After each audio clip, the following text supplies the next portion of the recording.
Aloha, I'm Joni Redick-Yundt, and you're watching Million Dollar Attitude with Joni.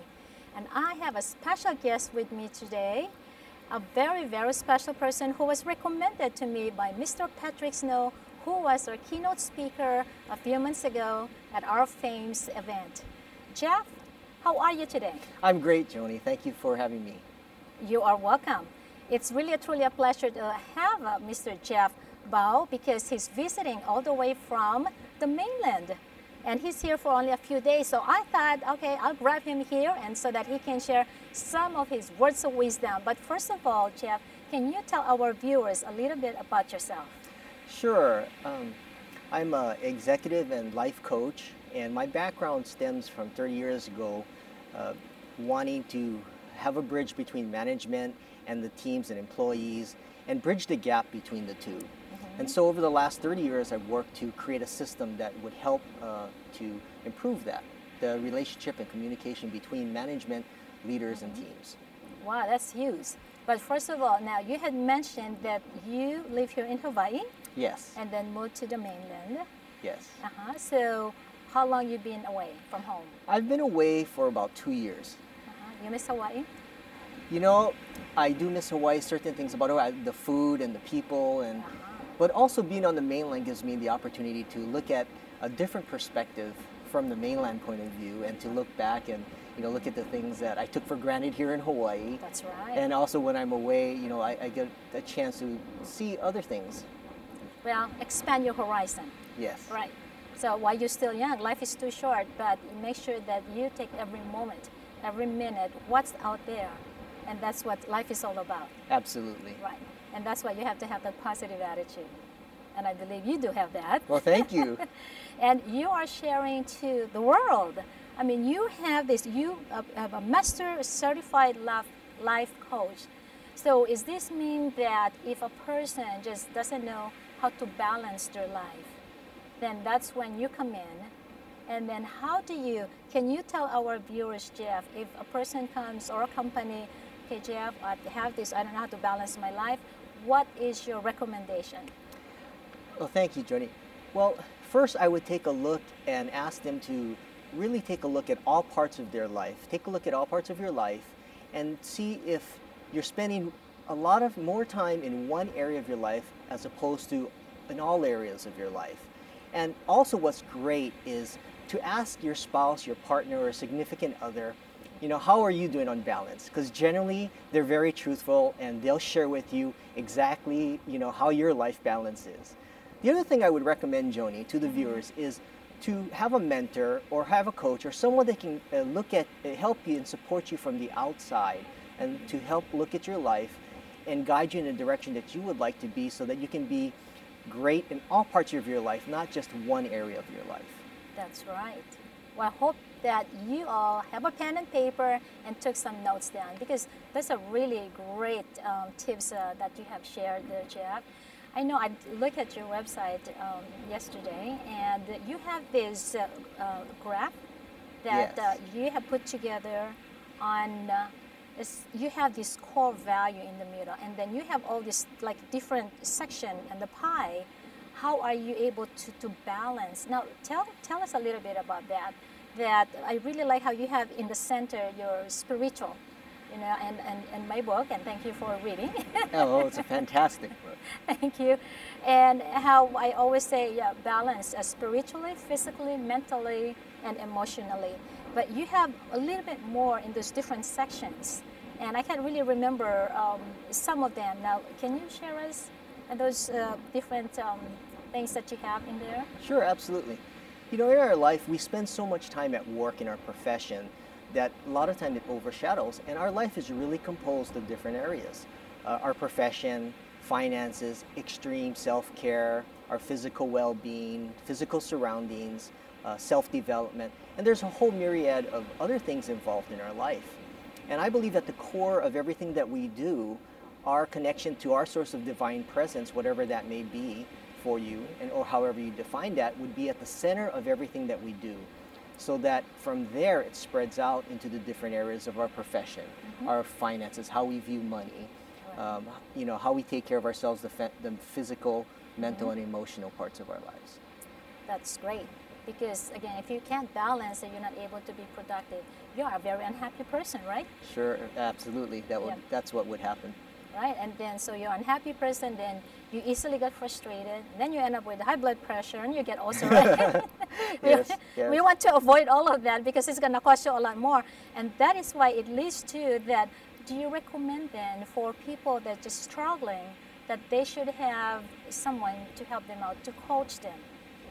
Absolutely. I think that it always helps to have someone to support you in being who you are, bringing who you are to what you do, and also to accomplish your dreams and your visions, and to look at all the opportunities and to be positive and look at the things that are working rather than the things that are not working.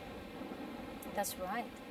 They always say that, there's no problem without an answer, and there's no challenge that you cannot change. So if you're willing to change for the better, then of course invest into your personal improvement.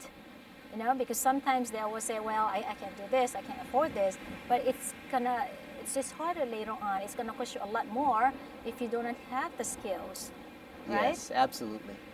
Okay, so any other, like, how about if you're like with companies that have 5 employees Yes. or more that they can't get along? Mhm. how do you go to the employers and say, okay, now these are your employees, these are the challenges, and among other things. Now, how can you make it work for that employers for them to be more productive, for them to get along? Because that's every time when I go up and down the elevators in my building, I hear all kind of complaints all the Yes. time about their coworkers, about their boss. So how do you able to somehow for them to adjust it, and what can you recommend as well for our viewers that are listening who have employees that doesn't listen? Yeah. That is a great question, and I think to start off with is to go back and look at the vision of the company, the mission of the company, and the core values. And to go back to the core values of why the company was established and what got the owners and the founders to start the business. And take a look at how they can incorporate that into the everyday activities of the team. And another thing is really to take a look at supporting the team and helping them to bring the confidence as a leader to the business so that they can follow and be inspired by your lead as a business owner, as a C-level executive, or as a core team leader. That's very essential for their growth. So set by example. Yes. Because if you are not doing what you're supposed to be doing, and then how can they be able to follow you if you're saying something different and then you want them to have a better result or a same result, right? Right. Or right. different result or whatever. So you have to be engaged and be in the same page with your employees, and just setting a good example. Yes. And be a mentor to those employees. That's why they came there and apply. But sometimes it's also employers, when they hire people, sometimes they don't really write down or they don't tell the truth about them. And then they come to find out later on. So how can they handle those type of employees that are very challenging?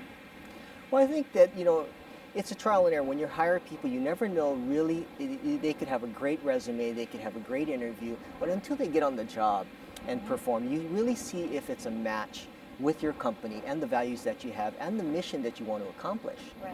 And I think that it's not a good or bad, right or wrong situation. It's a matter of just seeing if it resonates with the company and the employer, and whether if it's a good match for both of the people, for both the employee and the employer. That's right. Now, I know you have business owners before as well. Can you tell us your other business before you get into as a life coaching? Yes, I've had a couple other businesses in Washington, one in Washington and one in Cabo San Lucas, Mexico. And as a business owner, I got to see exactly a lot of things that you're talking about bringing on some people that you could see that worked out or didn't work out. And, right? But I think ultimately, that all people want to do well. And I think that as a business owner, what I found to be true and was really helpful is to create an environment that's conducive to to people learning and growing. And once you can establish that along with your core values and your mission, that really sets the stage to have a dynamic company. That's right. You want a productive company? Check with Jeff. Yeah. Well, thank you. Anyway, very, very impressive. Now, you're starting to write a book as well. Yes, I am. And I really like the title. It says, Stop Thinking, Start Believing, How to Break Through Fear and Ignite Your Brilliance. Now, I know there's a lot of people, they have so much fear that either fear of rejection, fear of becoming successful. So tell us a little bit about this, Jeff. Well, the book was written by recommendation of my clients. They kept saying, you have to write a book, you have to write a book. And so I started writing this book with the help of my coach, Patrick Snow. And the book is really about, there's so many good people out there, Joni, that it's such a shame that they let fear get to them because there's overthinking. You know, I didn't go to college, or I don't have this degree or that degree. And, you know, just the fact that if they can believe in themselves and they can just take the time to look at what's going to make, they have so much to offer this world and to make a positive difference in this world, that I want the book to be able to touch the lives of people so that they look at it and get a sense of, wow, I can do this. There's other people like me. It's not just like me. So it was actually written for the other side of management and ownership, to support the people to say, hey, I can make a difference in the workplace, in my personal life, in all areas of my life. And that's where it comes in balance. Yes. So by having this in their hand and reading through is because, again, when you do have that fear, you're not able to then be productive and think like, okay, I can do this. They're always looking at the excuses. I always tell to my friends, I do not like to hear excuses. I want results. Yeah. I love that. Yeah. And again, it takes a lot of commitment. It takes a lot of dedication and hard work to be a good person, or to be productive, or to be a good employee, or to be a good employer. You know, or setting, again, how can you be able to set a good example if you are having that fear as well yourself? And that's why my page 24, I think, it says, I can. Yes. People always tell me, Joni, but I can, but I'm not like you. I say, yes, you can. And I have that can-do attitude, you know. So what else can you share here, Jeff? Well, I think that just to know, for all the viewers out there, I think that you have an innate sense of brilliance in you already, and it's waiting there. And this whole world, there's tons of opportunity, there's tons of possibilities, and it's all ready for you, just waiting and waiting for you to take advantage of that. And that is why it's so important, again, to have a mentor that you can look up to, and always surround yourself with positive, successful, enthusiastic, energetic people, right? I absolutely love that and agree with that. Because if you are surround yourself with negative people, then you don't feel good, and then you start complaining. So yes, surround yourself and, you know, read books. That's very inspirational and very motivational. Yes. It's very, very highly recommended. Right? Absolutely. And, you know, like you were saying, when you're around happy people, you ever notice when you're at a event or an organizational function that people tend to gravitate towards the happy, fun-loving people? Absolutely. They want to be just like you. You know, sometimes they say, Joni, I want to be just like you. What are you taking? Yeah. What is your secret pill? You know, but I always just comes with, you have $1 million attitude. I love that. So it does make a difference, you know. I always say that positive attitude brings positive energy equals positive result, right? Absolutely. Okay. Now, we can go back again. Now, you were a business entrepreneur, right? Now, Yes. how did you get inspired doing what you're doing now?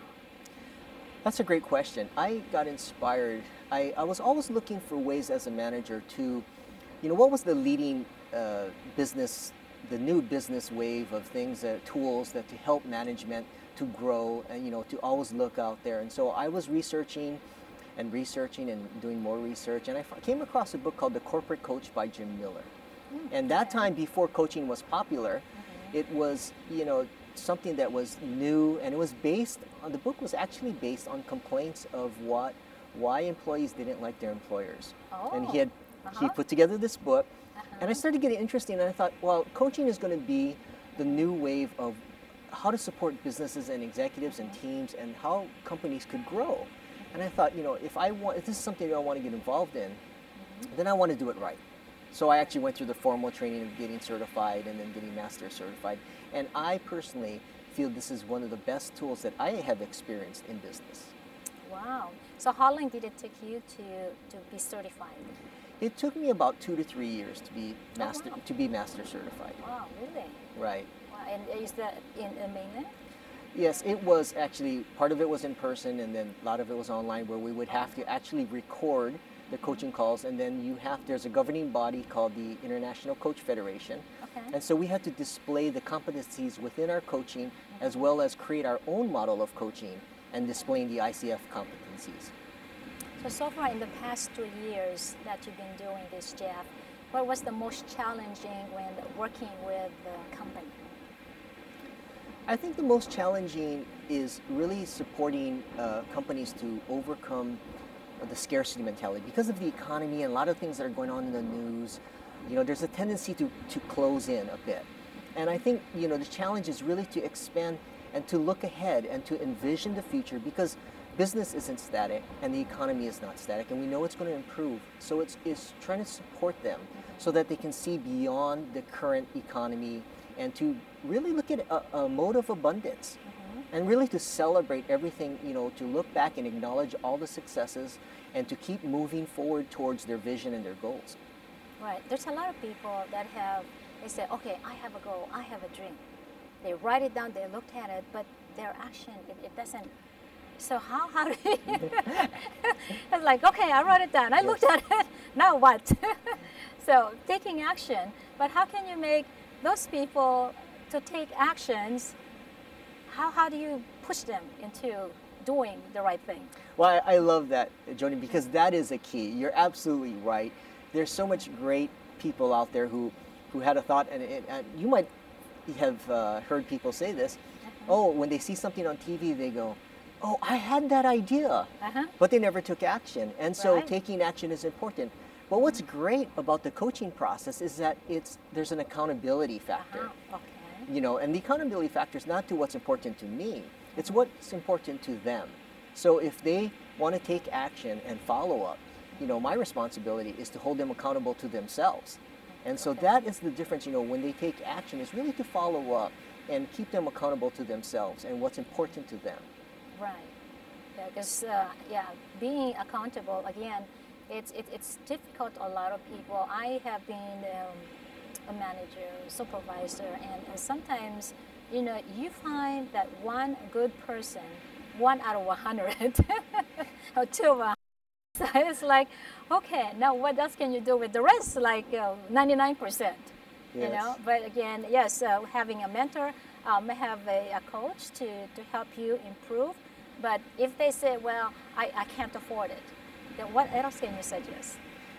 There's always a way. There's always a way, and there's thousands of coaches out there. And you have family, you have friends, but the difference between having family and friends is that a lot of times you sit around and you talk. How often do you really take their suggestions or support? But also there's a sense of confidence and sharing your fears and wildest dreams where you may be criticized, in that process. So if they don't have the money, it's really take the time to look at, are they happy? Are they happy with their life? Are they happy with what's going on in their business? Are they happy at their job? Did they always have a dream to open the little cafe, to write a book, like the $1 Million Attitude, Right. or or to have a business of their own, and to take a look at, am I fulfilled in my life right now as it is? Right. And they could start from there and create a vision of where they want to be, and not look at where they're at. And so they could, and then work backwards. It's very much like a triathlete. Okay. Meaning, what do you mean going backward? Well, what happens is if you create a vision and you have a vision to be this triathlete, well, people don't wake up one day and all of a sudden say, I'm going to run the triathlon. I'm going to be in the triathlon. Right, So right, right. you want to, what we do is we call it as chunk it down. We want to break it down to small manageable steps so that you may start off by running or walking, even walking. You may want to walk a mile a day first. So you take it slow and every day do something closer to your vision. Just, it could be something small, it can be something big. But if you take small steps, all the small steps add up. So again, you know, going back to your question, if you don't have the finances right now, there's always a way. And start off small and look at your vision of where you want to be. Well, I always say there's a will, there's a way. Coming from a very humble beginning, you know, if you are willing to take that step, yes, it takes like baby steps, you know, and if you are willing to do that, and you have to have resources, you have to, again, expand and go out there and do some research so that who can help me start my business? How can I get finances? You know, so it is really important to really find ways on how to reach your goal or how to reach your dream. So is it okay to dream big, Jeff? Oh, absolutely. And it's okay. Not only is it okay to dream big, but never, ever give up. Yes. How does that go now? That when you never give up, there's a saying. I can't remember how. I can't remember at the moment. What it is now. But yeah, there's a lot of people. They get frustrated a lot, and that's the thing that I mean just almost every day when I'm talking to people, I said, Joni, I don't know why I'm calling people and I can't seem to make a sale. I can't make an appointment, you know. Or some people that just working with another company as well, and oh my gosh, I'm just worried about my job. But if you have different skills, then even if you're losing the job, if you were able to develop other skills, then hey, that's okay. Like for me, I have 7 different things. Okay, this doesn't work out. Okay, go on next. You know, so just keep extending your horizons, keep learning, and okay, what other tips that you can recommend? We have a few more minutes. You know, I would say really, you would be surprised. The viewers would be surprised at the amount of skills, like you just mentioned, the skill sets that they do have, even with their existing job. And if they really take a look at all those skills, that can be applied to different industries. So they don't have to take a look and say, well, I am in this industry, you know, because when they take a look at it and really evaluate the skills that they have, a lot of those skills can be transferred to other professions as well and other jobs. Well, again, I always say also that don't limit yourself. You just don't know. I didn't know that I could, you know, I could be #1 sales. But again, you have to develop the skills. But having a coach that will help you in that way as well. But again, depending, are you committed? Is that what you really want? Are you passionate about it? Or do you have that conviction? Because if you just say that this is what I wanted to do, then you're not able to achieve it. It's like, okay, you wanted to write this book. Yes. Right? So how far are you now with your... I'm a little bit past the halfway mark. Okay. And so that will be coming out in the next year? Yes, it will be next year. I was hoping to finish it this year, but I think it's going to be next year. Yeah, it definitely will be soon. Next year. Yes. Soon. Okay, well, very good. Okay, other question here, Jeff. Yes. What are some of the biggest mistakes leaders and business owners make with their teams? That's a great question. I think one of the biggest ones that I see is they forget to have fun. That's right. I always like to have fun. So. Yeah, and there is a direct correlation that I've seen between fun and bottom line profits. So a lot of times people think, and again, this is appropriate business fun, but to have fun, have a lightheartedness in the business, so that people enjoy what they do. When people enjoy what they do, that transfers through the organization and to the customers or end users of their product or service. The other thing is to really, what I see is also the lack of acknowledgement. We did talk about that the other day. Yes. There's so many, still to this day, one of the biggest reasons why people leave is not for money. It is for the lack of acknowledgement for what they do, and to know that they have what they're doing They're it's being affecting, appreciated. they're being appreciated, they're contributing to the organization, and they are a significant contributor. Well, it is a great feeling when your boss tells you, wow, Joni, you're doing great. Keep up the good work. So that means that they are acknowledging what I'm doing. Same thing for you. If you have, your boss and say, hey, Jeff, you know what? You're doing so great. You're going to have a big bonus Right. coming up. But the recognition, the awards, the prizes, I mean, those are even little things. It means a lot.